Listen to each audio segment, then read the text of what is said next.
प्रिय भाइयों और बहनों, नमस्ते। यंग किसान चैनल में आप सभी का स्वागत है। आज मैं आपको ग्वार की फसल बुआई के बारे में कुछ बताना चाहता हूँ। किसान भाइयों, फसल बुआई इतनी ही मुख्य है जैसे कि किसी मकान की नींव रखना। यदि नींव खराब रखी गई तो फिर कुछ हो नहीं सकता है। इसी प्रकार से जब आप फसल बोते हैं, इस पर पूरा ध्यान रखना चाहिए। ग्वार की फसल में ये हो कि पौधों की संख्या ना अधिक हो ना कम हो। इनकी संख्या लगभग 1.5 लाख पौधे प्रति हेक्टेयर होना चाहिए। और ऐसा होने के लिए तभी संभव है जब आप मशीन द्वारा, सीटिल द्वारा इसकी बुआई करें और उसमें खूंट से खूंट यानी पंक्ति से पंक्ति की दूरी 60 सेंटीमीटर रखें तथा पौधे से पौधे यानी बीज से बीज की दूरी लगभग 5 से 7 सेंटीमीटर या 8 सेंटीमीटर भी रख सकते हैं। ऐसा करने का किसान भाइयों ये फायदा होगा, क्योंकि जहाँ ग्वार बोया जाता है वहाँ बारिश बहुत कम होती है। तो यदि बारिश कम होगी तो पौधे आपके दूर दूर होंगे।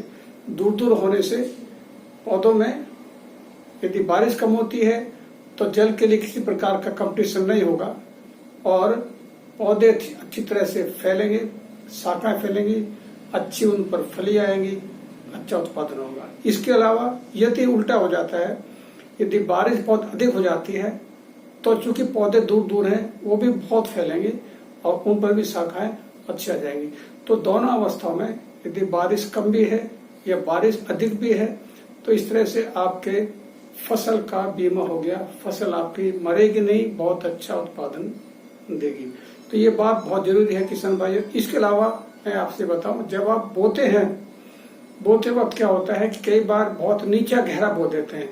यदि 1.5 इंच 2 इंच से गहरा यदि आपने बो दिया तो इसका अंकुरण पतला होता है, कमजोर होता है, वो जमीन को ऊपर फाड़ के नहीं आ सकता, जैसे कि मूंग, मोठ और मूंगफली का आ जाता है। इसलिए ध्यान रखिए, किसी भी हालत में 1.5-2 इंच से गहरा आपको नहीं बोना चाहिए।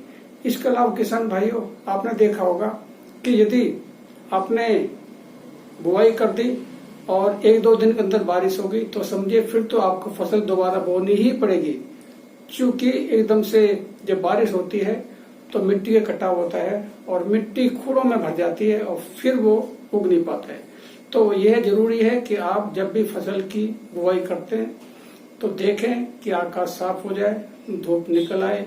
बारिश के 3-4 दिन होने की संभावना नहीं है, ऑब्जर्वेटरी यही कहती है, तो अब बोइए। एक और खास बात आपने देखी हो किसान भाइयों कि जब बोते हैं आप और थोड़ी हल्की बूंदाबांदी हो जाती है तो एक तरह से मिट्टी सख्त हो जाती है, क्रस्ट बन जाती है, जिसको कहते हैं स्थानीय भाषा में रोड हो जाना। तो उससे बचने के लिए भी जरूरी है कि आप जो भी फसल बोते हैं हर खूंट के पीछे पीछे यदि थोड़ा सड़ा हुआ, थोड़ा सा गीला कंपोस्ट खाद यदि डाल देते हैं तो वो मिट्टी को नरम रखेगा और क्रस्ट नहीं बन पाएगी। एक और खास बात मैं आपको बता दूं किसान भाइयों कि आप अक्सर करते हैं कि डीएपी, यूरिया को बीज में मिला करके तब बोते हैं। ये एकदम से गलत है, ऐसा नहीं बोना चाहिए। ये एकदम से वैज्ञानिक तरीके से ठीक नहीं है, क्योंकि जब अंकुर निकलता है और जैसे यूरिया या डीएपी के कण के संपर्क में आएगा तो वो झुलस के मर जाता है। और खास बात यह है कि जिंक सल्फेट को भी आप यूरिया डीएपी के साथ में मिलाकर नहीं बोना चाहिए। जिंक सल्फेट को, जिसको कि हम कहते हैं कि 25 किलोग्राम प्रति हेक्टेयर डालना चाहिए, उसको भी इसके पहले या बाद में डालना चाहिए। इस तरह से यदि आप सावधानी बरतेंगे तो आपकी फसल अच्छी पैदा होगी। यदि फसल अच्छी उग गई है तो समझिए आपने 50% तक आपका मोर्चा आपने जीत लिया है। इन बातों का ध्यान रखें। मशीन से इसकी बुआई करें, 60-50 सेंटीमीटर रखें। एक खास बात किसान भाई बहुत ही मुख्य मुझको याद आ गई, मैं बता दूं आपको। क्योंकि आप जब फसल उग जाएगी तो उसमें घास निकालना चाहेंगे, घास आप निकालेंगे नहीं और लेबर मिलता नहीं है। तो यदि 50-60 सेंटीमीटर पर आपने बोया है और सीधा बोया है तो ट्रैक्टर चलाकर भी घास निकाल सकते हैं। तो यानी इंटरकल्चर ऑपरेशन, घास निकालना, गहरी गुड़ाई करना मशीन से हो जाएगा। तो मशीन से करने के लिए भी जरूरी है कि आप ट्रैक्टर से बिजाई करें और 60-50 सेंटीमीटर रखें। 50 से कम भी करेंगे तब भी ट्रैक्टर से नहीं निकल पाएगा, यदि 60 से अधिक करेंगे तब भी नहीं हो पाएगा। तो मैं एक ये कह दूं कि आप ग्वार को कपास मान के यानी बाड़ी मान के, ये नरमा मान के बोइए। जैसे नरमा यानी कपास का हर पौधा अलग अलग दिखाई देता है, इसी तरह से ग्वार का हर पौधा अलग अलग दिखाई देगा, तो फिर आपकी पैदा बहुत ही अच्छी होगी। क्योंकि आप देखा होगा आपने कि महाराष्ट्र में या मध्य प्रदेश में जो कपास बोते हैं उसमें देसी हल से चला करके उसकी नराई गुड़ाई करते हैं।